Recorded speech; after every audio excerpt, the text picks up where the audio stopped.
What is going on, everybody, and welcome to episode number 2 of Nidge Plays F1 2015. I've actually decided to rebrand this, if you like, if you want to call it a rebranding. We're going to actually call it Button Bounces Back. The reason being, when I bought the game I assumed there'd be a career mode where you'd be able to create yourself and work your way through the sort of teams and whatnot.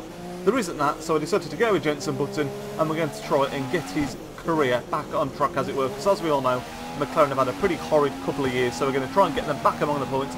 And hopefully, I mean, one thing I want to ask you right now, actually, you can see, by the way, I've skipped out qualifying this time because there's a few longer highlights in the actual race. Hopefully you're okay with that. You're still seeing qualifying as we speak, but where do you think would be a realistic target for me to come with Jenson Button with McLaren? Because as far as I'm aware, Alonso, who's my teammate, is doing absolutely crap. He always seems to be like 16th, 15th, so I think if we can get 8th or higher at the end of the season, that would be fantastic. As you can see, we go terribly right there, but a quick introduction to Malaysia now, I suppose I should say. Malaysia is a track that I like quite a lot, but there's a couple of corners that I always seem to struggle with. One is coming up in just a second here, this right-hander, it sort of bends round to the right here, and I always struggle around here, I don't know why. And also, the corner that goes from a sweeping left into a right, I'll point it out when we're in the actual race in a second. We nearly hit the freaking sign right there. I really struggle on that corner as well, I don't know why, but on the whole I don't mind this track at all. In practice, if you do want to know, I actually came 5th, so I was really happy with that, really decent finish, but a couple of errors in the qualifying lap, unfortunately, cost us. We were really matching Hamilton for the longest time right there, but unfortunately he ended up pulling quite a distance away. You can see the target for us in qualifying is 14th. We're about to find out if we can beat that. I'm always aiming to come in the top 10 in qualifying for the points, obviously, but hopefully we can get that. We're just about to cross the line, and if you didn't see it in the top left flash up there, we did actually get 9th place, which wasn't too bad at all. But like I said, after getting 5th in practice, I was hoping to repeat that once again. Today's race, by the way, absolutely awesome draw with another driver, as you will see in a second. Here's the qualifying standings. You can see we dropped into 9th, so we couldn't quite match that 5th like I mentioned. Hamilton on pole, Rosberg seconds, and the Mercedes once again leading the way. But as far as our teammate goes, again, nowhere in sight. Alonso, I think he was 16th as we jump forward to race day now.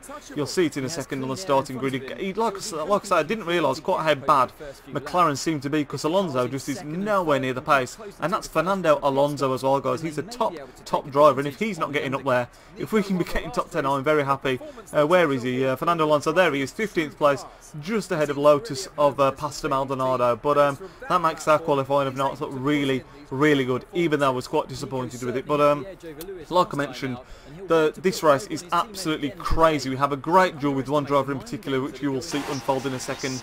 I'm going to stick to the same kind of race format as I showed in the first episode, even though we had that crash after like lap 2, where I'm going to show you the whole of the first lap, and then just highlights after that, really. But if you remember from the first race, we got absolutely razzed by Felipe Massa down the inside, and the same happens again. Max Verstappen diving down the inside, and we instantly lose a place after that qualifying. But thankfully there's a bit of a coming together to the right hand side. We managed to dive up the inside of it.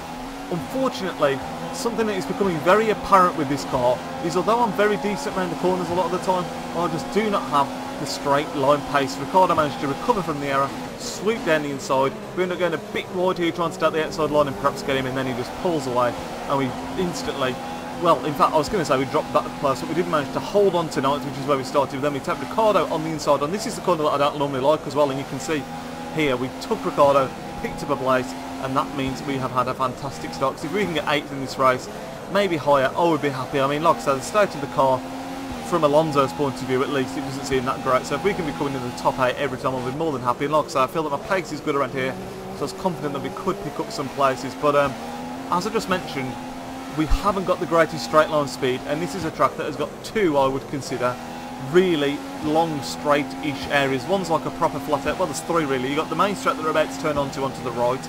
There's the straight where you start off, the starting straight, and then there's a bit of one that sort of curves around to the right, which is also, you can get up quite a lot of speed there. And you'll see straight away here, Ricardo's on the just behind us. We didn't take the corner fantastically well, so you could say you got a better run off than us, but look, I mean, look at that, just blasts past us. No problem whatsoever, but we do manage to hold the inside. But the problem is here, you've got back-to-back DRS zones, so when you're defending, he's had the DRS on us once, and he's going to have it again now. But after the first lap, I was pretty happy. We managed to gain a position up to 8, and we're going to jump forward to lap 2 now, a bit further in though, and another example of just the lack of pace that we've got basically. You can see we come around the right hand corner, don't even take it too badly this time, but again Ricciardo's right up our backside and it's just like so difficult to defend because like I say, this McLaren doesn't seem quick enough in my opinion. Maybe I need to tune it up, I don't know, at the start, depending on what tracks I'm on, because that's something that I don't tend to do on the F1 game. Maybe you can let me know about that down in the comments below. But yeah, it's we just get slaughtered on the straight. It's actually NASA that comes past us there, sorry, not Ricciardo, and he's then sails off into the sunset basically. Thanks for the response by the way on Twitter. I did say, did you want to see this as a late upload today or an upload tomorrow, because I wasn't able to record this a bit further in advance because basically this weekend, because of where I work, we're actually going off to Harrogate for the gift fair, which takes place sort of Saturday night. We'll be there Saturday night all Sunday and then back on Monday night, so I don't get to record as much as I normally would. So I thought, you know, I'm not going to be able to get this out as early as I'd like to. Normally I'll get my uploads up for about 5 o'clock, but you wanted to see it, so I'm going to put it out there.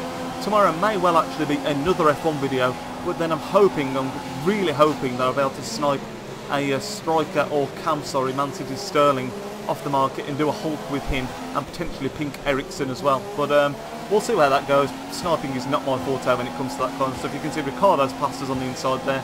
Also, some more football talk. Man City signing Fabian Delph today. He made a complete U-turn. He originally seemed to say he wanted to stay at Villa and looking forward to captaining them for the season, I think he said, but complete U-turn on what he originally said, and he's come out and he's actually now officially signed today. But crazy this is. We jump forward to lap 7.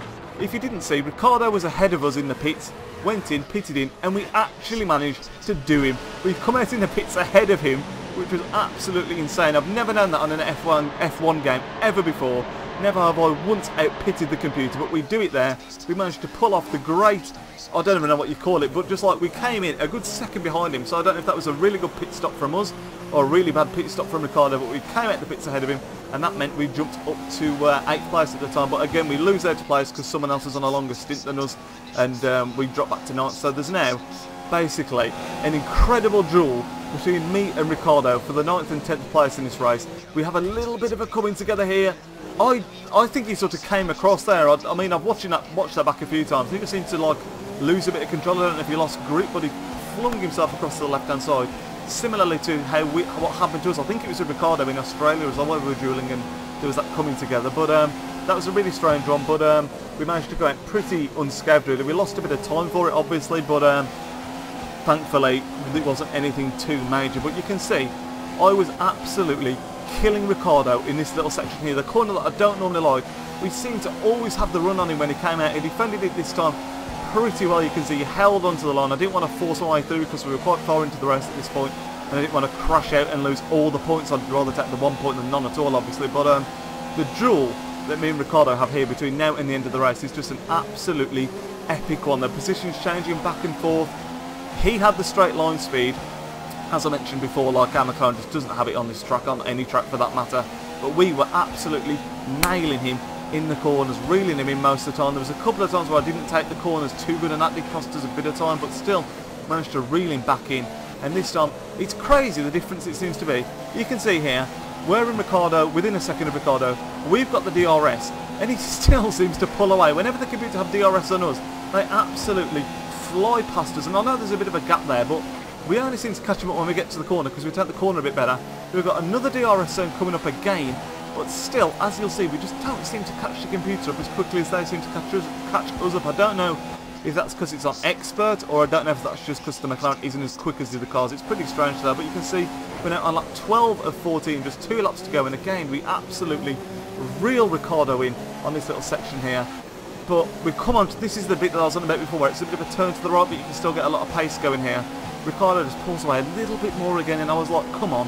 I think in a second as well, the pits come onto us with the communication. I don't know what the word is there. The instructions saying basically, you know, you've got a bit of spare fuel. If you want to use it, if you want to smack it up to Rich, go for it. So we ended up smacking our thing up to Rich again, absolutely slaughtering through this section, flinging the car over to the right. This time we end up being a little bit more aggressive, forcing him out of it. And we do in fact make the pass. We do end up going a bit wide ourselves, and that was quite an aggressive move, like I say. We did make sure that he wasn't coming back from that one. We have the lead, but again, the straight line speed is just not there. You can see we had such a lead before going into that straight. I'm not even sure he was in the DRS zone, but he absolutely reels us back in. Again, we come onto the second straight, and this time he's 100% in the DRS zone. Reels is in there in this straight, and you can see he absolutely blast past us on the left-hand side. I tried to move to the left, but I didn't want to be too aggressive and cause an incident like I did last time. And like I said, this is like 13 out of 14, and it was just nip and tuck all the way. I mean, look at this, 1 lap to go, and we are bumper to freaking bumper. He's absolutely incredible. Before the end of the race, I should say as well, if you do enjoy this video and you want to keep on seeing this series, make sure you smash a thumbs up on the video. I haven't mentioned that so far. It would be awesome if we could get past 10 likes on this video. Once again, the support on the first one was incredible. We actually got around 70 views on that, which is absolutely amazing. So if we can get anywhere near that again, I will be ecstatic. Like I say, 10 likes or more and it will make my day. And also make sure you subscribe to the channel, click that beautiful subscribe button down below, and make sure you never miss a video from myself. But you can see again, nip and tuck, but we didn't manage to take that corner quite as well as we did on the last lap, where we actually took him over there. So unfortunately we couldn't make it stick, and it was still really close. This could have been anybody's race. There was a bit of a worry at one point as well. Hulkenberg was in the 11th, and I thought, you know, we had that bit where we came together, and I thought, you know what, if Hulkenberg comes into the equation, he also seemed to have the straight line speed over us, so I thought, you know, we might be a little bit screwed there. But we don't take that corner fantastically well, unfortunately. We do get pushed a little bit wide. Well, I'll say we get pushed a little bit wide. It's completely our own fault. Ricardo pulls at a bit more of a lead. Again, we're still going to be in the DRS zone for this straight here, but as I explained the last lap round, DRS or not, the other cars just seem, well, I'll say the other cars that are sort of competing for positions with us, like the Red Bulls, the Ferraris, the Williams. You could even throw the Mercedes in there, I suppose, even though they're always going to be miles ahead of us anyway, but they all just seem to be so much quicker than us down the straights. Again, we catch him up round the corner, get the DRS on. It's just not enough, unfortunately, and at this point I sort of, coming on to the last lap, you know, there's a little bit of hope, but he did have a bit more of a gap at this point, and I thought, you know what, I don't think we're going to be able to close this down. And thankfully, we did pull a little bit more out, and Hulkenberg were about 4 seconds clear of him at this point, and again, we absolutely real Ricardo in round that first few corners. I am absolutely blistering around this first sector, it seems, but then my second half of the track isn't as good as my first, definitely. Like I say, I was just quite thankful at this point as well that Hulkenberg had dropped off, so if we were under pressure from him as well, it would have been freaking epic, but I would have been cacking my pants. You can see again, we absolutely real Ricardo in round there, and I'm thinking, you know what, we've been slaughtering him round to this little section all race long. One more good run up, but unfortunately we couldn't quite. I mean, you saw me tap the brakes a little bit. I didn't have as much faith in the tyres at this point. Then we ended up running wide. The tyres did feel like they were going on, like I just said, and that gave Ricardo that little bit of breathing space. I ran wide just the most marginal amount, and it gave me that little bit of breathing space that helped him get it home.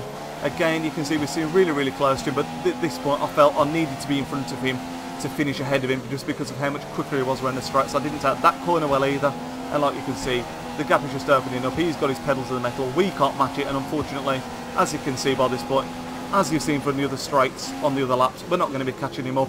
We do have to resign ourselves to 10th place, but on the positive side of things, it is our first point on the board for the season, and like I said, with how Alonso's doing, I really think that we should be pretty pleased with that, because like I said before, if we can come top 8 in this championship, I will be ecstatic. I think at first I said I'd like to come in like the top 6, but I do think that might have been a bit, you know, a bit hopeful, to be honest, because that much optimism, seeing how Alonso's doing and seeing how much quicker the other cars are than us, I do think that might be asking a little bit too much. Like I said, I'd like to know down in the comments below what you think would be a realistic target, but you can see from the lap times that we're a second slower than most of them ahead of us, and even a couple of them below us, but still, 10th place, first point on the board I was very happy with. Been fantastic if we get a like for that. And like I said, I hope you enjoyed the video. You can see that Alonso actually got a DNF in this one. I don't know when he retired. I think it was pretty near the end though. But DNF for Alonso, it's not going well for him.